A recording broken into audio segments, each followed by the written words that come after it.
গ্রীষ্মের সজীব অনুভূতি জনজীবনে, গরম পিঠার স্বাদ, আগুনে উত্তাপ আর খেলার আয়োজনে অতীতের ছাপ।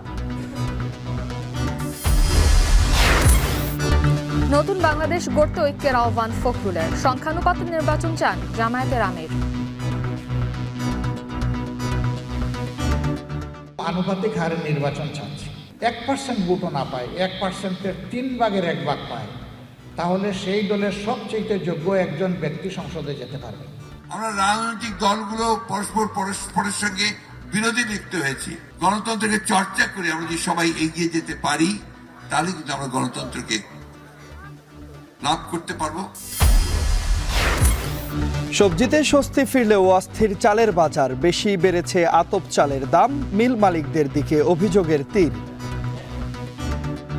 এই সপ্তাহে আরো 2 টাকা করে বাড়ছে, প্রতি সপ্তাহে ধানের দাম বাড়তেছে। কতগুলো নতুন নতুন কোম্পানি আসছে, তো আইসা তারা ধানগুলো সিন্ডিকেট করে ফেলছে। এবং শীত উপেক্ষা করে ছুটির দিনে ভিড় বেড়েছে বাণিজ্য মেলায়। ক্রেতার চেয়ে দর্শনার্থী বেশি, বাড়তি দামের অভিযোগ।